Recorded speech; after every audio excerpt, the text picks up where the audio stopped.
രഞ്ജി ട്രോഫിയിൽ കേരളം ഒരു നിർണായക ഘട്ടത്തിൽ എന്ന് പറഞ്ഞാൽ ഒരു സന്തോഷം മലയാളി ക്രിക്കറ്റ് താരങ്ങൾ ആരാധകർക്കെല്ലാം സന്തോഷമുള്ള ഒരു ഘട്ടത്തിലാണ് ഇരിക്കുന്നത്. കാലങ്ങളായി നമ്മൾ കാത്തിരുന്നൊരു ദിവസം വന്നെത്തി. അത് ഫെബ്രുവരി 26 ഇനിയിപ്പം അടുത്ത ഫൈനൽ തുടങ്ങാൻ പോവുകയാണ്. കേരളത്തിന് കപ്പിൽ കുറഞ്ഞതൊന്നും ആഗ്രഹിക്കുന്നില്ല, നമുക്കൊന്നും നഷ്ടപ്പെടാനില്ല. വിദർഭയുടെ പോലെ ഒരു മുൻ ചാമ്പ്യന്മാരല്ല, ആ പ്രതീക്ഷകളുടെ അമിതഭാരമൊന്നുമില്ല. അതുകൊണ്ട് നമ്മുടെ യാത്രയുടെ ഒരു വലിയ വിജയം. ഒരുപക്ഷം യുവതാരങ്ങളുമായിട്ട് സച്ചിൻ ബേബി നയിക്കുന്ന ടീം കപ്പടിക്കുന്ന പ്രതീക്ഷയിലാണ് നമ്മൾ നിൽക്കുന്നത്.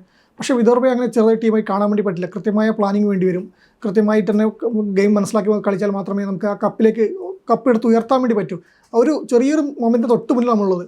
നമുക്ക് എന്തൊക്കെ വെല്ലുവിളിയായിരിക്കും വിദർഭക്കെതിരെ നേരിടേണ്ടി വരിക? തീർച്ചയായിട്ടും അക്കാര്യം പറയുകയാണെങ്കിൽ നമുക്ക് ആദ്യം തന്നെ വിദർഭയുടെ ഒരു റീസെന്റ് ആയിട്ടുള്ള ഫോമിനെ കുറിച്ച് നമ്മൾ പറയേണ്ടതായിട്ട് വരും. പിന്നെ അതിലെല്ലാം ഉപരി നമ്മൾ തുടങ്ങുന്നത് 74 വർഷത്തെ ഒരു കാത്തിരിപ്പിന് ശേഷമാണ് കേരളം രഞ്ജിയുടെ ഫൈനലിലേക്ക് കടന്നിട്ടുള്ളത് എന്നുള്ളത് ഒരു ചരിത്ര നിമിഷം തന്നെയാണ്. നമ്മളെ സംബന്ധിച്ചൊക്കെ വളരെ ഒരു സന്തോഷം പകരുന്ന ഒരു നിമിഷം തന്നെയാണ്. പക്ഷെ മറുവശത്ത് വിദർഭനെ സംബന്ധിച്ച് നോക്കുകയാണെങ്കിൽ 2 തവണ കിരീടം നേടിയ ടീമാണ്. കഴിഞ്ഞ തവണത്തെ റണ്ണേഴ്സ് അപ്പ് ആണ്. അപ്പൊ ആ ഒരു അർത്ഥത്തിൽ മികച്ചൊരു ഫോമിൽ തന്നെ അവർ കളിച്ചുകൊണ്ടിരിക്കുന്നു എന്നുള്ളതൊരു സത്യമാണ്. അതെ, ചാമ്പ്യൻ ടീമാണ്. മാത്രമല്ല ഒരുപാട് മികച്ച താരങ്ങളുണ്ട്. ഇപ്പോ ഈ സീസണിലെ പ്രകടനം തന്നെ നോക്കുകയാണെങ്കിൽ ആകെ ഈ സീസണിൽ രഞ്ജിയിൽ കളിച്ച 9 മത്സരങ്ങളിൽ 8 അവർ വിജയിച്ചിട്ടുണ്ട്. ഒരു മത്സരമാണ് സമനിലയിലായിട്ടുള്ളത്.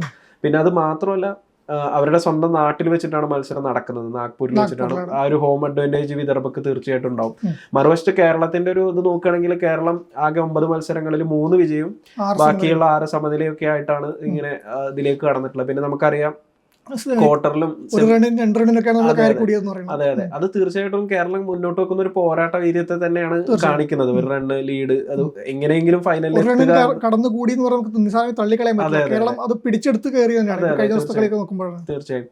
അപ്പൊ ആ ഒരു അർത്ഥത്തിൽ നോക്കുമ്പോൾ വിദർഭക്കെതിരെയുള്ള പ്രധാനപ്പെട്ട വെല്ലുവിളി അവരുടെ മികച്ച ഫോം തന്നെയാണ്. പിന്നെ ഇപ്പൊ സെമിയിലും ക്വാർട്ടറിലൊക്കെ ആണെങ്കിൽ അവർ ശക്തരായ ടീമുകൾക്കെതിരെയാണ് വിജയിച്ചിട്ടുള്ളത്. ഇപ്പൊ ക്വാർട്ടറിൽ അവർ തമിഴ്നാടിനെ 198 റൺസിനാണ് പരാജയപ്പെടുത്തിയത്. മാത്രമല്ല സെമി ഫൈനലിൽ ഒരുപാട് പ്രത്യേകതകളുള്ള മത്സരമായിരുന്നു. കരുത്തരായ മുംബൈ നിലവിലെ ചാമ്പ്യന്മാര്. മാത്രമല്ല കഴിഞ്ഞ തവണ തങ്ങൾ ആർക്കെതിരെയാണോ പരാജയപ്പെട്ടത് അവരെ സെമിയിൽ കൃത്യമായി ഒരു വലിയൊരു ഏകപക്ഷീയമായ വിജയം തന്നെ നേടി അവരെ വീഴ്ത്തിയിട്ടൊക്കെ വരുന്നൊരു ടീമാണ്. ആ ടീമിനെതിരെയാണ് കേരളം കളിക്കേണ്ടത് എന്നുള്ളത് തന്നെയാണ് ഏറ്റവും വലിയ വെല്ലുവിളി.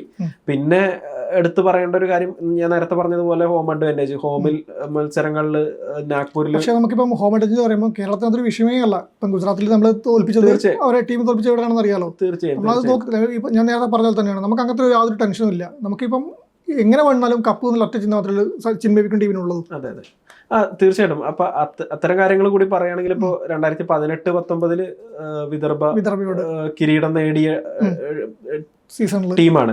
അത് മാത്രമല്ല അന്ന് സെമിയിൽ, അത് സെമി ഫൈനൽ മത്സരത്തിൽ കേരളത്തിനുമായിട്ട് കേരളം ഒരു ഏകപക്ഷീയമായ വിജയമാണ് വിദർഭ സ്വന്തമാക്കിയത്. അതായത് ഇന്നിങ്സിനും 11 റൺസിനുമാണ് അവർ വിജയിച്ചത്. ഇത്രയും ശക്തരായ ഒരു ടീമിനെതിരെ തന്നെയാണ് ഈ മത്സരം എന്നുള്ള കാര്യത്തിൽ ഒരു സംശയമില്ല. അത് മാത്രമല്ല ഇപ്പൊ കേരളത്തെ സംബന്ധിച്ച് ഒരു മലയാളി താരത്തെ കൂടി നേരിട്ട് മുട്ടേണ്ട അവസ്ഥയാണ്.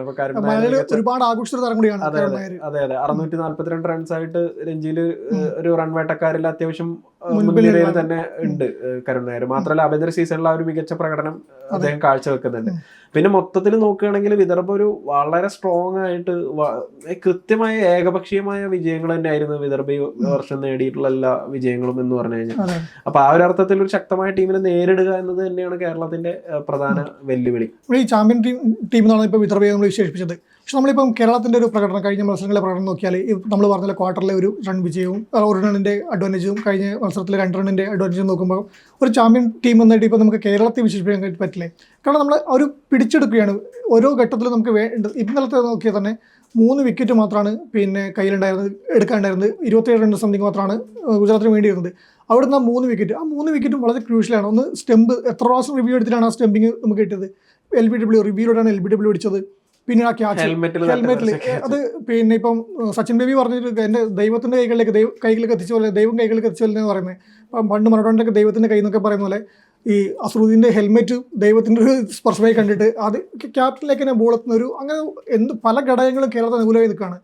ഇപ്പോൾ നമ്മൾ പറഞ്ഞു സെമിയിൽ വിദർഭ മുംബൈനാണ് തോൽപ്പിച്ചത് കഴിഞ്ഞ സീസണിലെ പ്രതികാരം വീട്ടുന്നത്. ഇപ്പോൾ സൈഫ് എന്ന് പറഞ്ഞിട്ടുണ്ട് കഴിഞ്ഞ 2018 കേരളത്തെ തോൽപ്പിച്ചിട്ടാണ് വിദർഭ ഫൈനലിലേക്ക് പോയത്.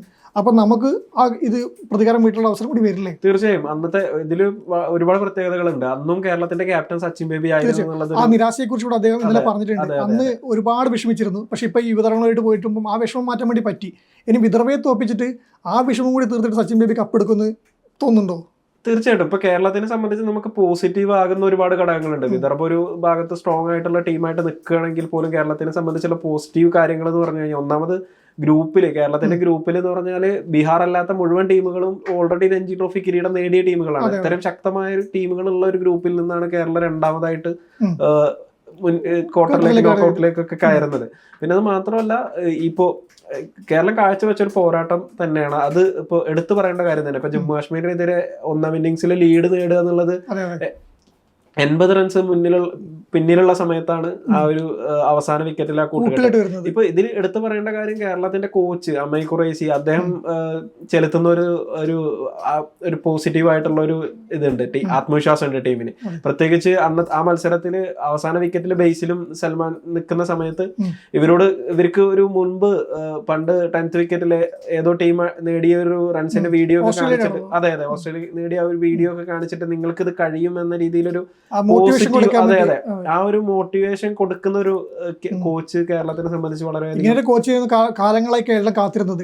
ആ കോച്ചിന് നല്ല താരങ്ങളെയും കിട്ടി, പോരാട്ടത്തിലുള്ള താരങ്ങളെയും കിട്ടി. അതിന്റെ ഫലമാണ് ഇപ്പോൾ കാണുന്നത്. പിന്നെ മാത്രമല്ല ഇപ്പൊ അസറുദ്ദീന്റെ കഴിഞ്ഞ കളിയിലെ സെഞ്ചുറി, അസറുദ്ദീൻ പറഞ്ഞ കുറച്ചുകൂടി ഒക്കെ അടിച്ച് കളിക്കുന്ന, ആ രീതിയിൽ എൻജോയ് ചെയ്ത് കളിക്കുന്ന ഒരു താരമാണ്. ആ താരത്തിനോട് കൃത്യമായിട്ട് ഒരു കാരണവശാലും സ്റ്റെപ്പ് ഔട്ട് ചെയ്ത് കളിക്കരുത് എന്ന് കോച്ച് നിർദ്ദേശിക്കുന്നുണ്ട്. അതിന്റെ ഒരു ഇത് തന്നെയാണ്. ഇപ്പൊ ഒരു 300-ലധികം പന്തുകളൊക്കെ കളിച്ചിട്ടാണ് അദ്ദേഹം ആ ഒരു സ്കോർ നേടിയത്. അത് കേരളത്തെ സംബന്ധിച്ച് ഒരു എടുത്തു പറയേണ്ട ഒരു കാര്യം തന്നെയാണ്. പിന്നെ കേരളത്തിൽ എടുത്തു പറയേണ്ട മറ്റു കാര്യം എന്ന് പറഞ്ഞാൽ അതിഥി താരങ്ങളുടെ ഒരു പ്രകടനമാണ്. ജലജ് സാക്സേനയും ആദിത്യ സർവ്വതയും എടുക്കുന്ന ആ ഒരു ഇത്. ഇപ്പൊ ജലജിനെ കുറിച്ച് പറയുകയാണെങ്കിൽ, ഇപ്പൊ ജലജ് കേരളത്തിലേക്ക് വന്ന സാഹചര്യം തന്നെ അത് വളരെ രസകരമായ കാര്യമാണ്. കാരണം 2015-16 സീസണിലായിരുന്നു അന്ന് നമ്മൾ ബോളിംഗ് കോച്ചായിട്ട് പഴയ ഇന്ത്യൻ താരം ടിനു യോഹനൻ ചുമതലയെടുക്കുന്നത്. ഇപ്പം മറ്റേ നമ്മുടെ ബാലചന്ദ്രനായിരുന്നു കേരള ടീമിന്റെ കോച്ച്. അദ്ദേഹത്തിനോട് പിന്നെ ഈ രണ്ടുപേരും കൂടി ഒരു ഓപ്പണിംഗ്, നമുക്ക് ഓപ്പണിംഗ് താരത്തിനാണ് വേണ്ടിയിരുന്നത് അന്ന്. മറ്റ് സംസ്ഥാനങ്ങളിലെ ഓപ്പണിംഗ് താരങ്ങളെ തൈരി അടക്കമാണ് കേരളം ടീം. അപ്പോൾ അന്ന് KCA സെക്രട്ടറി KC മാത്യു ഒരു നമ്പർ അയച്ചു കൊടുത്തിട്ട് ടിനു യോഹനോട് പറയുന്നത്, പിന്നെ ഈ താരത്തെ വിളിച്ചോളൂ, ചിലപ്പോൾ അവ കിട്ടാൻ ചാൻസ് ഉണ്ടെന്ന്. കൊടുത്തത് വിനീത് സക്സേന എന്ന് പറഞ്ഞ രാജസ്ഥാൻ താരത്തിൻ്റെ നമ്പറായിരുന്നു അദ്ദേഹം അയച്ചു കൊടുക്കുന്നത്. ടിനു യോഹനൻ ഫോൺ എടുത്ത് വിളിച്ചു. പിറ്റേ ദിവസം വിളിക്കുന്നത്. വിളിച്ചപ്പം ആടുത്ത് ഫോൺ എടുത്തത് മധ്യപ്രദേശിൻ്റെ ജലജ് സക്സേനയാണ്. ടിനുവിനെ ഒന്നിച്ച് കളിച്ച പരിചയമുണ്ട്, പിന്നെ ഒരു കാലത്തുണ്ടായ താരങ്ങളാണ്. അപ്പം പരിചയമുണ്ട്. അപ്പം അബദ്ധം മനസ്സിലായി. പിന്നെ നൈസായിട്ട് വെക്കാതെ നിൽക്കുമ്പോൾ ജലജ് സംസാരിച്ച് തുടങ്ങി, താരങ്ങളെക്കുറിച്ചും ഇവർ പരിചയം പുതുക്കാനൊക്കെ തുടങ്ങി. എല്ലാം വിളിച്ച് വെക്കാനാകുമ്പം പിന്നെ ടിനു ഒന്ന് എറിഞ്ഞു നോക്കി, ജസ്റ്റ് ഒന്ന് പറഞ്ഞു, നമ്മളൊരു പിന്നെ പുറത്തുനിന്നൊരു താരത്തെ തേടുകയാണ്, ആ സമയമാണ്, നിങ്ങൾ വരുന്നുണ്ടോ എന്ന് ചോദിച്ചു, താല്പര്യമുണ്ടോ ചോദിച്ചു. പക്ഷേ ടിനുവിന് ഉറപ്പായിരുന്നു. ജലജ് സക്സേന അന്നും മധ്യപ്രദേശിൻ്റെ സ്റ്റാർ ആയിരുന്നു, സ്റ്റാർ ഓൾറൗണ്ടറായിരുന്നു. മറുപടി പ്രതീക്ഷ തന്നെ, ഇല്ല ഞാനിപ്പോൾ മധ്യപ്രദേശ് വിട്ട് എങ്ങോട്ടും ഇല്ല എന്ന് പറഞ്ഞ് ആ കൂടെ അവിടെ കട്ട് ചെയ്തു. അപ്പോൾ അതിൽ പിന്നെ നമ്മൾ വിളിച്ചത് ജലജിനെ അല്ല, നിരാശയില്ല, ഒരു ബോളറാണ്, ബാറ്റ്സ്മാനാണ് നമുക്ക് വേണ്ടത്. അപ്പം കോൾ കട്ട് ചെയ്തു. പിന്നെ 2 ആഴ്ച കഴിഞ്ഞപ്പം ഇങ്ങോട്ട് തിരിച്ചു വിളിക്കുകയാണ്, ആ ഓഫർ ഇപ്പോഴും ഉണ്ടോ വെച്ചിട്ട്. ആ ഉണ്ടെന്ന് പറഞ്ഞ് വന്ന ഒരു ഓഫർ, ആ വഴിതെറ്റിപ്പോയ കോളിൽ വന്ന ഓഫറാണ് കേരളത്തിന് കഴിഞ്ഞ ഒരു 10 പതിറ്റാണ്ടായിട്ട് നയിക്കുന്നതെന്ന് പറയേണ്ടി വരും. വെറും ആദ്യത്തേറമായിട്ട് നമുക്ക് മാറ്റി നിർത്താൻ പറ്റില്ല. ഇപ്പോൾ കേരളത്തിന്റെ നെടുന്തൂണ് ഒരു വലിയേട്ടനാണ് കേരളത്തിന്റെ. ആ വലിയേട്ടനാണ് ഇപ്പം ഇന്നലത്തെ മത്സരത്തിൽ നമ്മൾ കണ്ടു. ഇന്നലെ രണ്ടാമത് ബാറ്റിംഗ് ഇറങ്ങിയപ്പോൾ ചോദിച്ചു, എന്തിനാണ് ഇയാളെ ഇറക്കി വിട്ടത്, ഒരു ബംഗാളിനെ പണിക്ക് ഇറക്കി വിടുന്നതൊക്കെ പറഞ്ഞ് കമന്റുകളൊക്കെ വന്നു. അത് സത്യമാണ്. പല സ്പോർട്സിന്റെ ഗ്രൂപ്പുകളൊക്കെ ചർച്ചയാണ്, ഇയാളെ എന്തിനാ ഇങ്ങനെ ക്രൂരത ചെയ്യാൻ പറ്റുമോ ചോദിച്ചു. 70 ഓവറാണ് അദ്ദേഹം ഇന്നലെ എറിഞ്ഞത്. ആദിത്യ സർവ്വതയും രണ്ടുപേരും ചേർന്ന് മാത്രമാണ്. ഈ നമ്മുടെ ജലസക്സേന തന്നെ എറിഞ്ഞതാണ്. 3-1 മൊത്തത്തിൽ എറിഞ്ഞത് ഇദ്ദേഹം തന്നെയാണ്. അങ്ങനെ പണിയെടുത്തതിന് ശേഷം വീണ്ടും ബാറ്റിങ്ങിന് വേണ്ടി കേരള ടീം പറഞ്ഞു വിടുന്ന അവസ്ഥ പറയുമ്പോൾ, അങ്ങനെ കഷ്ടപ്പെടുത്തി കേരളത്തിന് ഇപ്പോൾ ഈ കപ്പെടുക്കുന്നത് നമുക്ക് അറിയാം, സച്ചിൻ ബേബി കഴിഞ്ഞൊരു 10 പതിറ്റാണ്ടായിട്ട് കേരളത്തിൻ്റെ ടീമിനെ നെടുന്തൂണ്, കേരളത്തിൻ്റെ ഒരു മികച്ചൊരു ക്യാപ്റ്റനും ബുദ്ധികേന്ദ്രമൊക്കെ ആയിട്ട് വരുന്ന സച്ചിൻ ബേബിയാണ്.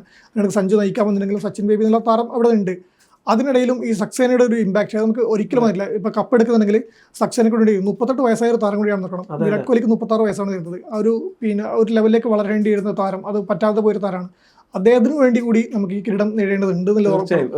ഒരു അത്രയധികം സീനിയോറിറ്റി ഉള്ള ഒരു താരം ഇത്രയും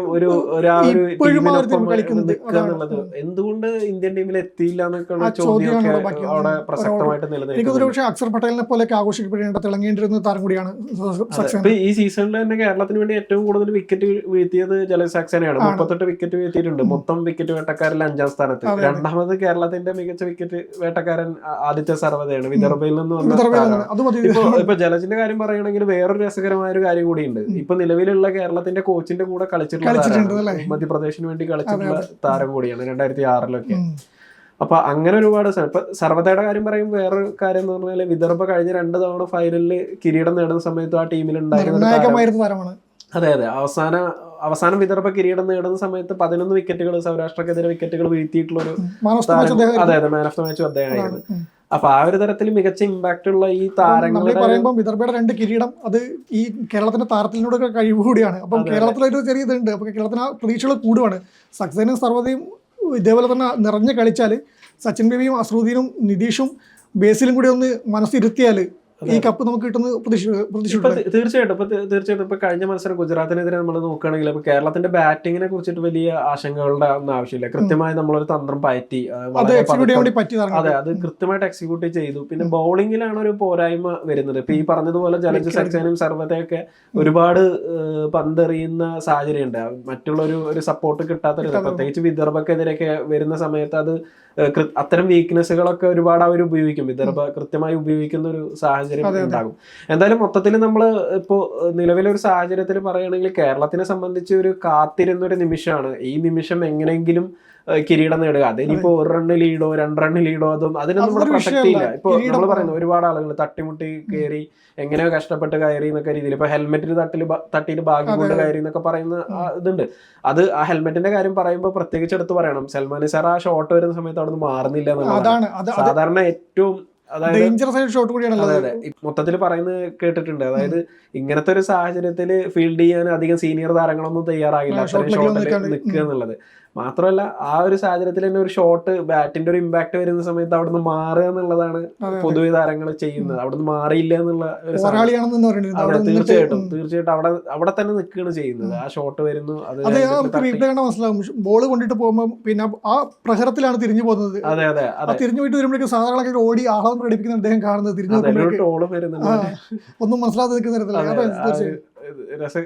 വലിയൊരു നിമിഷം, ഒരു മികച്ചൊരു നിമിഷം തന്നെയാണ് ആ ഒരു അർത്ഥത്തിൽ കേരളത്തിനെ സംബന്ധിച്ച് നമുക്ക് എടുത്തു പറയേണ്ട ഒരു കാര്യം. ഈ ഒരു സാഹചര്യത്തിൽ കപ്പ് നേടുക എന്നത് തന്നെയാണ് കേരളം ലക്ഷ്യമിടുന്നുണ്ടാവുക. ഒരു പക്ഷെ അതിനുള്ള തന്ത്രങ്ങൾ ഓൾറെഡി വിദർഭയെ ഇപ്പൊ നമുക്കറിയാം, വിദർഭ ഇത്രയും സ്ട്രോങ് ആയിട്ട് ടീമാണ്, കേരളത്തിന് ഒന്നും ചെയ്യാൻ കഴിയില്ല എന്നൊക്കെ പലരും വിലയിരുത്തുന്നുണ്ടാവും. പക്ഷെ ആ ടീമിനെ എങ്ങനെ നേരിടണം എന്നത് ഓൾറെഡി കോച്ചും ക്യാപ്റ്റനും താരങ്ങളും എല്ലാവരും ചേർന്നിട്ട് ഓൾറെഡി അതിനായിട്ടൊരു സെറ്റ് ചെയ്ത് വെക്കുക. ഇപ്പൊ നമ്മള് ഗുജറാത്തിനെതിരെ ഒരു തന്ത്രം പറ്റി, ജമ്മു കാശ്മീരിനെതിരെ ഒരു മികച്ച രീതിയിൽ ആ ഒരു അവസാനം ആ ലീഡ് എങ്ങനെയും നേടുക എന്നുള്ള രീതിയിൽ ഒരു ഇത് കാഴ്ചവെച്ച് ഇനി വിദർഭയെ നേരിടണം. വിദർഭ സ്ട്രോങ് ആയിട്ടുള്ള ഒരു ടീമാണ്, നമുക്കറിയാം, എളുപ്പമല്ല എന്നുള്ളത് നമുക്കറിയാം. പക്ഷെ എങ്കിൽ കൂടി ഒരു മലയാളി ക്രിക്കറ്റ് ആരാധകൻ എന്ന നിലയിലോ അല്ലെങ്കിൽ കേരള ക്രിക്കറ്റ് ടീമിനെ സ്നേഹിക്കുന്ന ആളുകൾ എന്ന രീതിയിൽ ആ കപ്പ് എങ്ങനെയെങ്കിലും കിട്ടുക എന്ന് തന്നെയാണ് നമ്മൾ ലക്ഷ്യമിടുന്നത്. എന്തായാലും നമുക്ക് കണ്ടറിയാം വിദർഭക്കെതിരെയുള്ള മത്സരത്തിൽ എന്താണ് സംഭവിക്കാൻ പോകുന്നത്.